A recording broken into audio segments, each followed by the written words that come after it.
So thank you to all of our panelists who were in panel 2. We are going to transition now to panel 3. If we have students who are just joining us, if you don't mind putting your name in the chat and the name of your university, that would be great.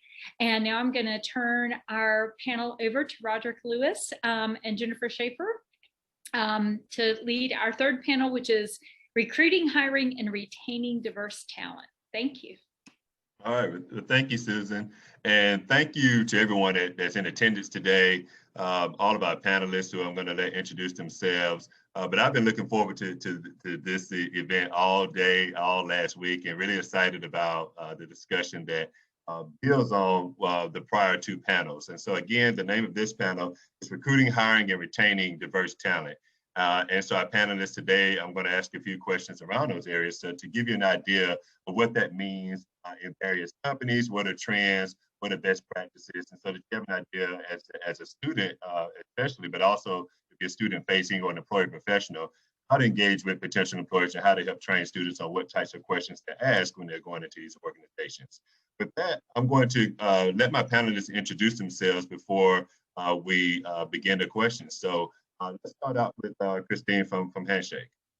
If you could say your, if you could say your name, title, and who you work for, that would be very, very helpful. Sure, sounds great. Thank you all for having me. My name's Christine Cruz Vergara. I'm the VP for Higher Education and Student Success at Handshake.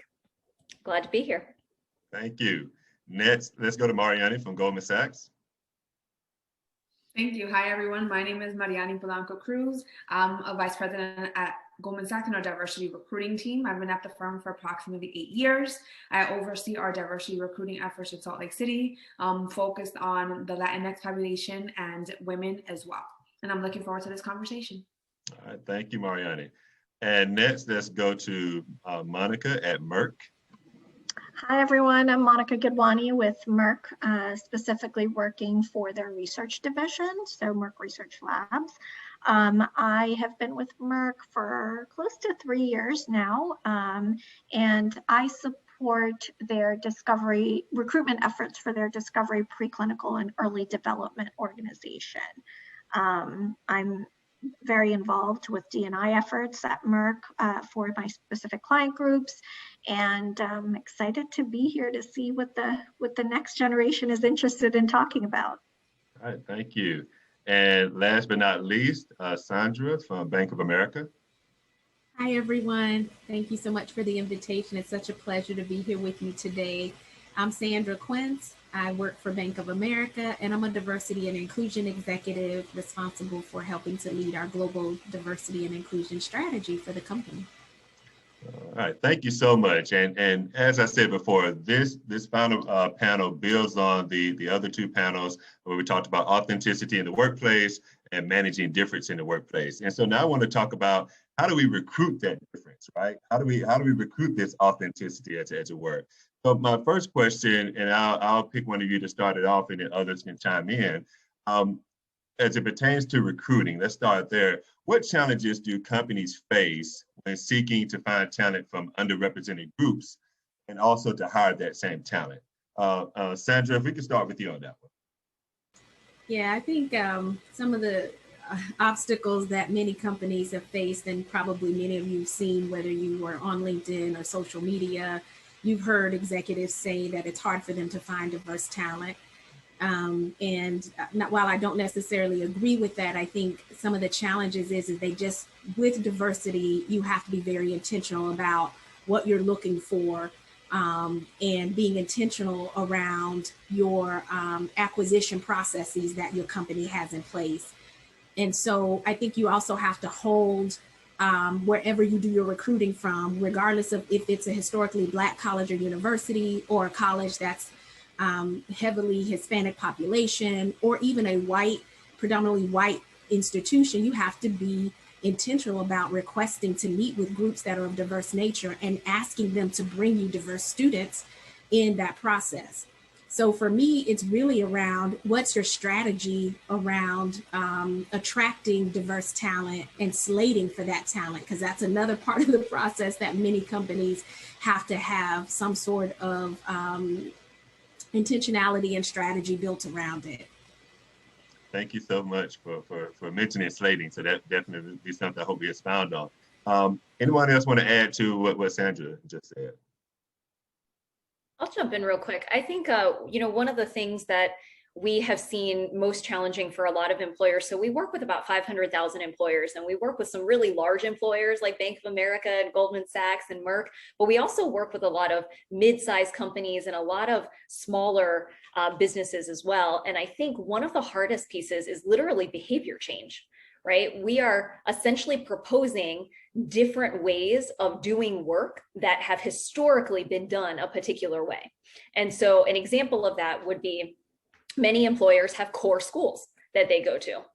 And the pandemic has certainly disrupted a lot of that. And you are very fortunate that you have an amazing slate of employers on this panel today who I know are actually dedicated to building out a virtual recruiting strategy, which we have all learned in the past year can actually amplify your reach when you're thinking about diverse candidates. And it allows you to think beyond just what school are you going to, right? But rather what skills are you trying to actually find? And that talent is found everywhere. That talent is not just at the most elite schools. It is not just at the flagship state institutions. It's everywhere. And for different reasons, students are at different places. And so employers have to be willing to actually change their strategies, as Sandra was saying. And one of them is actually thinking about building out a virtual strategy that allows you to scale your reach in a way that is different. I'll give you another really simple second one, which is arbitrary GPA cutoffs. So there are a lot of employers that have a 3.5 GPA cutoff, and that unfortunately disadvantages a lot of Black and brown students, right? And again, if you think about societal pressures and sort of where we are economically as a community, there are a lot of reasons and a lot of different impact that our students from those communities have had to face, which sometimes lead to why their GPA might not be as high. It is not because of their talent, right? It is because of a lot of other systemic issues. And so for employers to rethink some of those criteria is super important to this conversation around recruitment. So I'll leave it at that. We could go into that forever. and we will. That is another question. So I want everybody to park that as well. That definitely is going to come up. Does anybody else want to add on to that first question when we talk about, what challenges companies face when trying to find talent from these underrepresented groups before we move on? Going once, going twice. All right, so the next question then does get into a little bit about what Sandra and Christine just touched on. And what are some of the ways that companies can mitigate or eliminate potential biases in their recruitment process that disproportionately impacts students from these underrepresented groups? And so that really speaks to what Christine was just saying. So, Mariana, would you like to tackle this one? Yeah, I'm happy to take that away. And so we are constantly engaging in training to keep everyone abreast of topics, right? Whether it's unconscious bias or thinking traps that inherently exist within our ecosystem for us to be aware of. And so when we're interviewing a diverse slate of candidates, we need to ensure that one, the professionals that are interviewing are also reflect the diversity in our communities.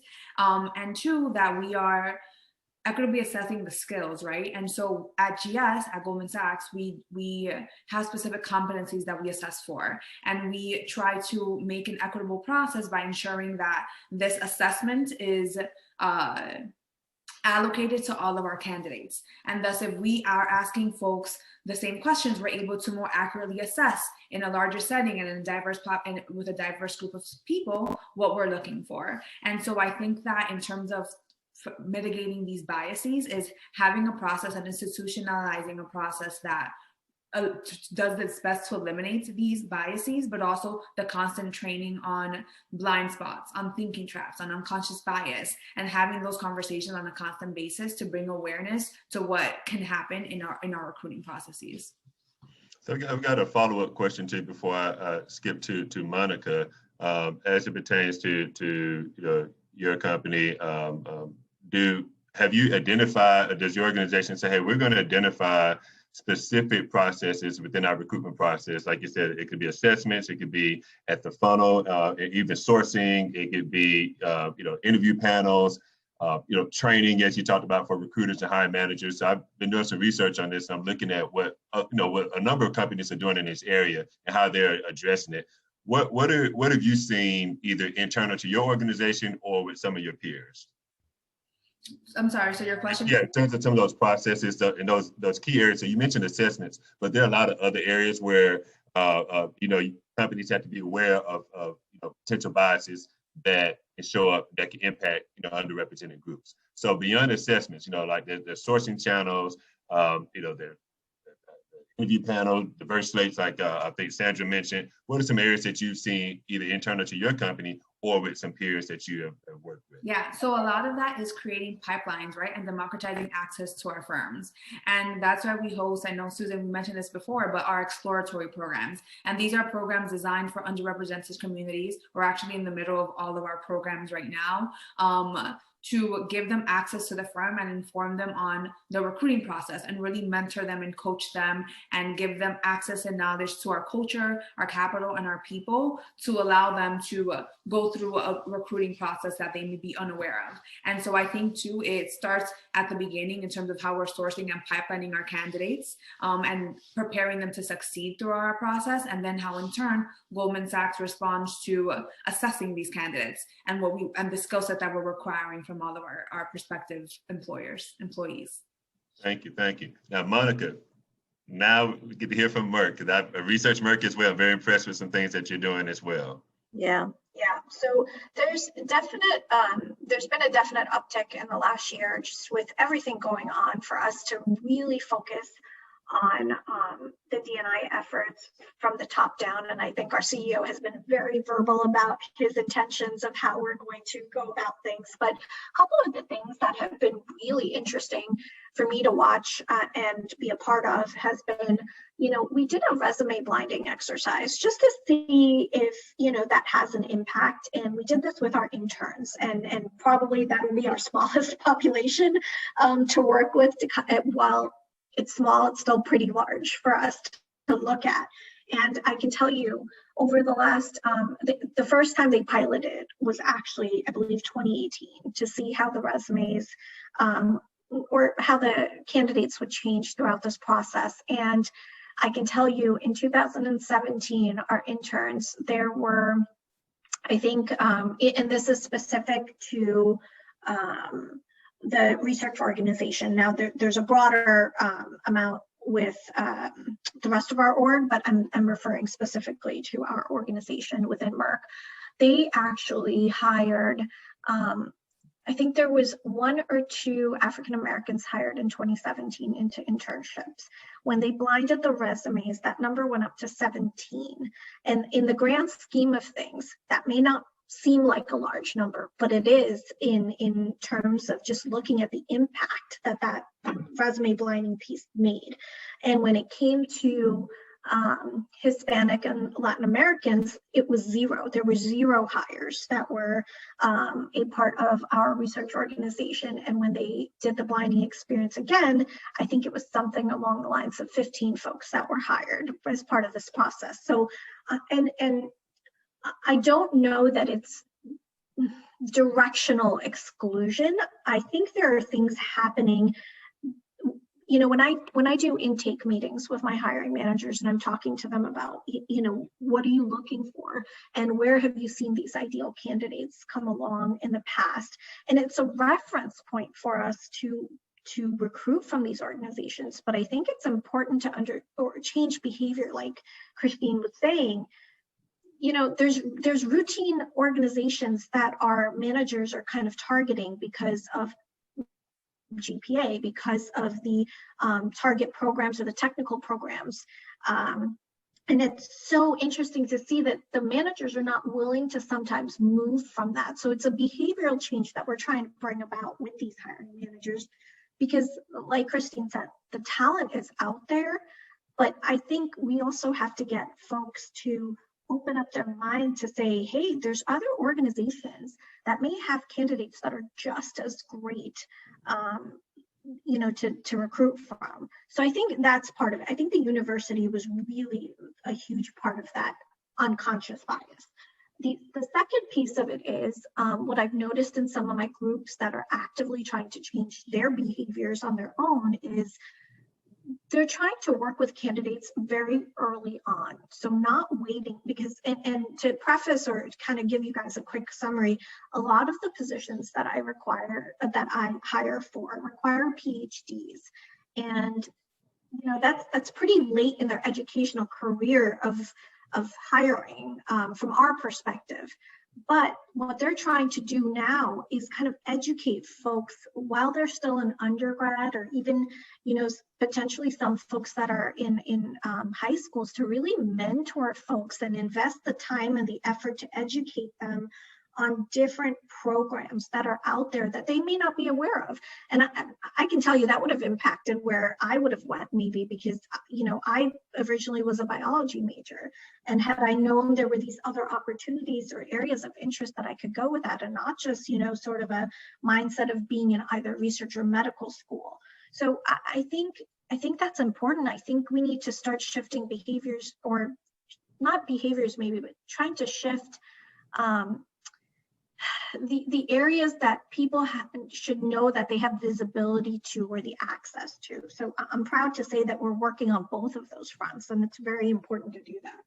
Okay, thank you. And with education, and there's some antecedents to behavior change, right? And I think one of the things that a lot of companies look at, or what I've noticed just in research and talking to a lot of companies, a lot of times the starting point is flawed. And in terms of, like, we try to change 2021 or 2020 behavior without talking about the antecedents to that behavior, right? And so there's a whole history in the US, especially when you talk about racial equity, racism, sexism at the core, that a lot of people don't understand, or are not really clear on. And because of that, when you don't have that as a foundation, it distorts your understanding of where we are today. And so then that behavior change doesn't stick as well, because people are still questioning, well, why do we need this, right? Why do I have to do this?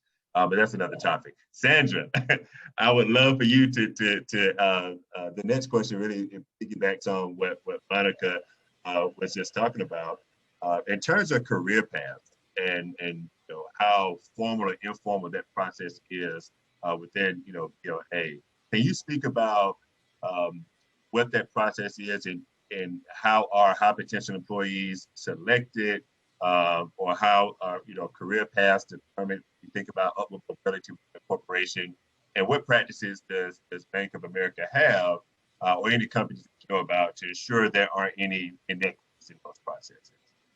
Yeah. So I think basically you have to start with the employee life cycle, and we've certainly been touching on a piece of it, which you've already started, which is around acquisition. So how do you acquire talent?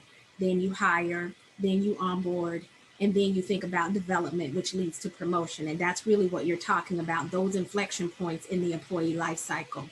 And I will tell you that because we're human, and because we all have biases, you have to find ways to mitigate bias in all of those processes. So I think it starts with, number one, what's your overall strategy, and what are the aspirational goals that you're setting for yourself? And certainly what I would hope most organizations are doing are really setting some clear targets. Are you developing at or above representation in your organization?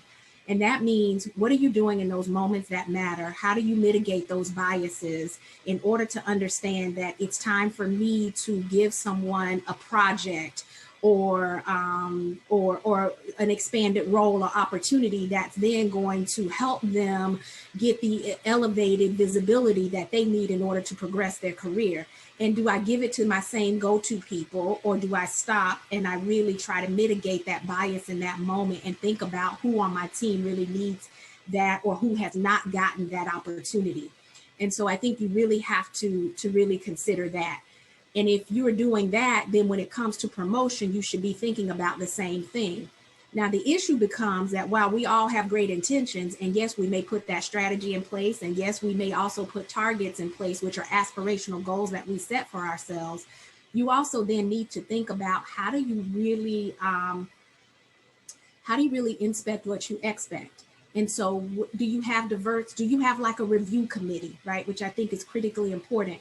there are certain levels in your organization that you have to be very cognizant of and be very intentional around to ensure that you have representation at every level in the organization. And so when you're making these decisions, where Mariana, where Christine, and where Monica and all may have direct reports, and when we're making that decision and we all make that decision in a silo, those decisions might look right and they may feel right. And in actuality, we may think they're right.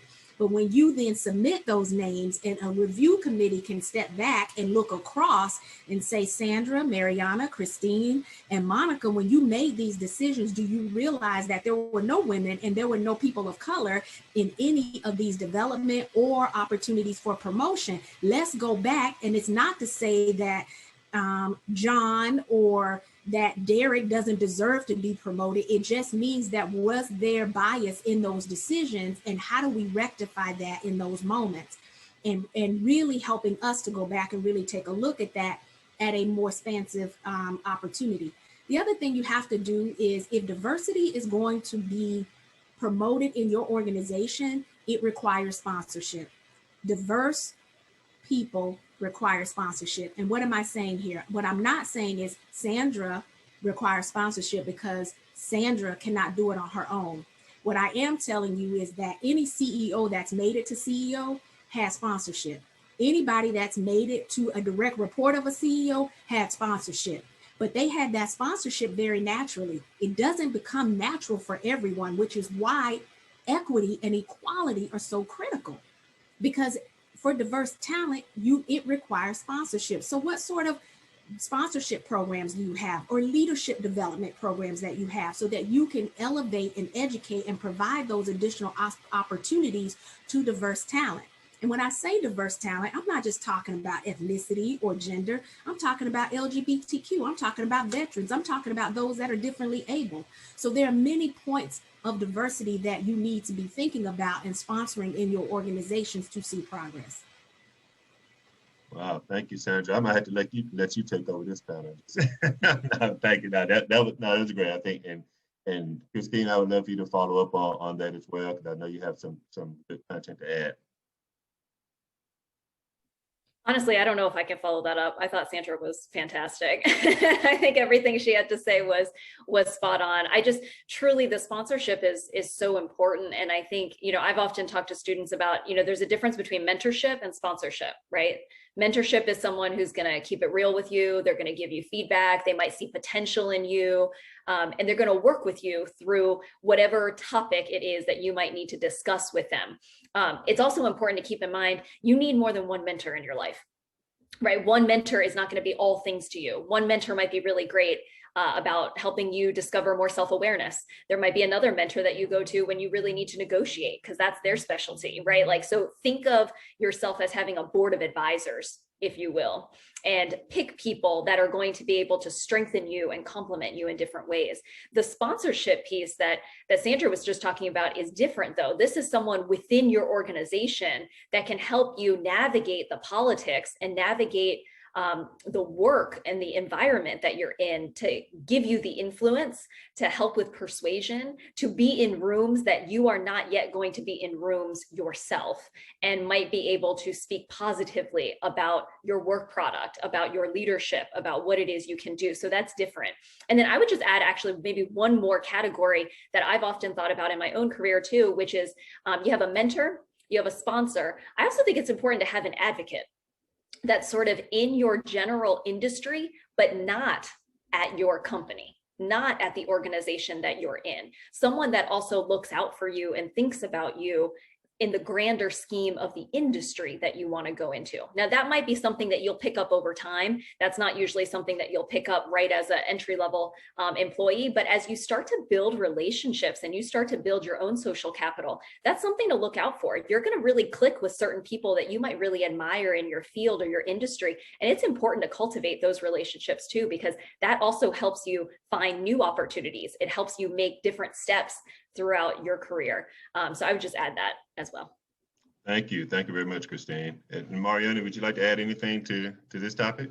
Yeah, and as candidates, as you're assessing what companies you want to join, make sure that you're researching them, right? Understand, do they offer programs like this? I know that like one of our programs is called the Women's Career Strategy Initiative, and it's designed solely to ensure that women are continuously moving upwards in the upward trajectory of their careers. What are these companies that you're interested in advertising? Do they have aspirational goals that they want to meet? Do they have commitment to diversity and racial equity? And so these are things that you can own, because not only are you going to be interviewing and companies will be assessing you, but you will be assessing them, and ensuring that sponsorship is key, that diversity in terms of leadership is present. If it's important to you, it needs to be important for the company as well. Thank you for Can I that. follow up on what Mariana Yes. said, and Christina as well? That's so critical. And I just say, if I were coming out of college today and I had to talk to myself a long time ago, that's one of the things I would have done. Now, I'm very fortunate because I landed in a company that just does just that, right? But we weren't always there. Today, you have everything at your fingertips. You guys are so savvy. You look up everything. In fact, if my son wants to know something, I used to have to pull out a dictionary, and we probably were missing a couple of pieces of it, then I just wouldn't know. But today you have everything at your fingertips, or an encyclopedia, I should say. But today you can do that. You can go and research every firm. You should be asking them, what can I see your human capital management report? Can I see your goals? Can I see your targets? Can I understand what you're doing from an employee network perspective? And the last thing I say about sponsorship, to make it real clear for those of you that are football fans, Antonio Brown is a perfect example, along with, who was the quarterback of Tampa Bay? Tom Brady. Tom Brady. Tom Brady. Yep. Tom Brady. If it weren't for Tom Brady and sponsorship, Antonio Brown would not have made it onto the team with the Bucs. He needed sponsorship. And today, because of his sponsorship, he now has a Super Bowl ring. That same thing works in business today. That's sponsorship, because Tom said, I will put my name on the line. I'll make sure he comes to practice. I'll make sure he stays out of trouble. But I believe this cat is really good, and I'm going to make sure he's successful, and I'm going to sponsor him. That's what sponsorship looks like. And that's what you should be expecting when you enter into a company. Asking the right questions is key. And one thing what gets people caught up in American culture is this there's too much this myth of individualism to the stream. Like a lot of times the myth is that, hey, you got to pull yourself up by your bootstraps, you got to make it all by yourself, and people will paint this narrative, to your point, Sandra, as if no one has sponsorship. But in fact, a lot of people, you cannot make it to the top without sponsorship. And if you're an underrepresented group, however you define whatever underrepresented group you identify with, that access is not part of the part and parcel of your experience in general, right? And so you won't have those built-in networks. So people would say, well, why do you need a sponsor? I didn't like, but you had one. Maybe it wasn't a formalized sponsorship program, but you had that. And a lot of times you have to know to ask those questions, because it's going to be critical a lot of times for your success. It won't be the end all be all. Somebody will always say, well, I didn't have a sponsor, but I don't deal in exceptions. And so for most people to really get to certain places, they're going to need a network. They're going to need mentors, sponsors. It is truly a collective effort. So this idea of just extreme individualism, it can be your Achilles heel. So don't get caught up in that. In the interest of time, we got a few minutes. So I want to have this last question. This is just a brief question for each of you, and I'll start with Monica.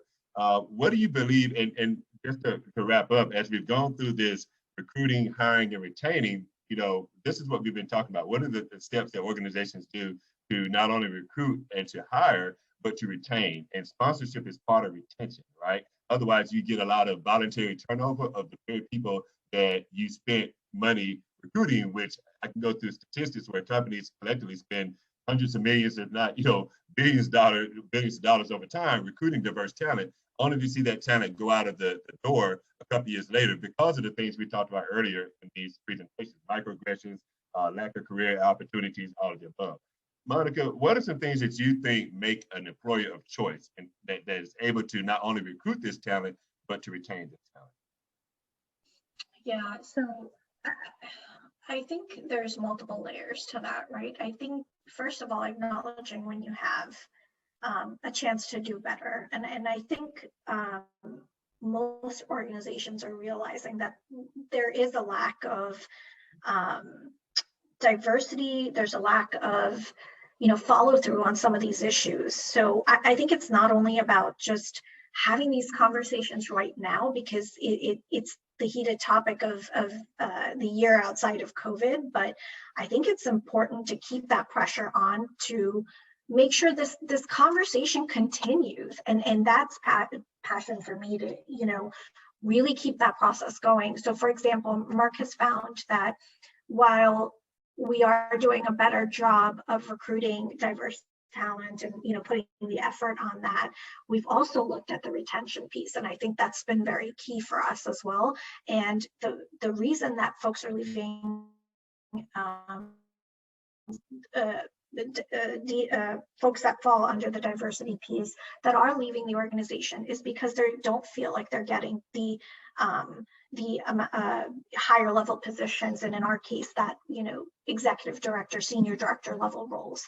And what can we do to challenge that effort and continue to develop that side for us? So I think asking the right questions, acknowledging, is the first step. But the second piece of that is really, how do we follow through? How do we give more folks with the diversity outreach a seat at the table? Having those discussions, and we're starting to do that, and looking at how we involve folks in some of these leadership programs and the high performers, and identifying that talent and really having those conversations. So I think a lot of that is also having that unconscious bias training within the organization for not just external recruitment, but for retention purposes. I think it's also really important for folks to realize that we need to pay attention to the folks that are maybe not so vocal, because maybe it's a part of, do we trust our team? Do we trust the folks that are around to speak up, to show what we really think? And I think there's so many other factors that go into that, but I think that's an important piece of it for us. All right, well, thank you. We're at the time for our breakout rooms, and so I want to leave time for each of our panelists to be able to speak with students. And I know we have a million questions that we never got a chance to get to, but for our audience, please ask each of the panelists, questions, that we didn't get a chance to get to, or ones that you would like to go into further depth on. And if our panelists as well want to share information about the organizations or contact information, they can do that within the panel or back in the larger breakout room. So with that, we're going to turn it back over to our host, Susan McCracken. Great. Thank you, Roderick. Thank you. All that rich conversation. And it is really that full circle, that it's not just about getting people in the door, but what are we doing to really support people with their professional growth, their mentoring, their opportunities for advancement. Talent is expensive, and we want to make sure, I think as employers, especially thinking about the university, that when we make a decision to bring new people in, that we're providing avenues for them to be successful while they're here, and to have opportunities to grow and be leaders. I always think about that term, hire up. Hire people who have skills and talents and potential that's going to move the organization forward. And I think that's what we heard from all of our panelists. So thank you for that this afternoon. So we have breakout rooms now that are ready.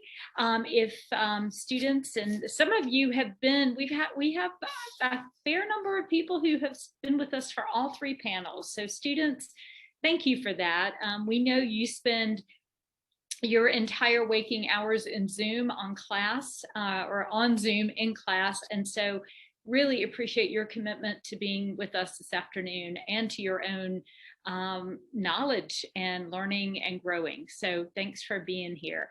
So the breakout panels or the breakout rooms are at the bottom.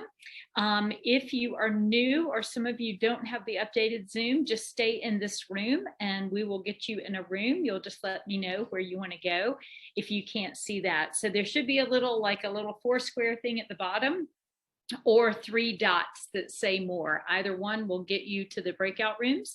And then we will bring everyone back here about 5:58, and there will be a few employers who are going to be available for another networking session, and we'll be able to let you know who they are when you come back in. So panelists, again, thank you very, very much for being with us, and we'll see everybody in about 20 minutes or so.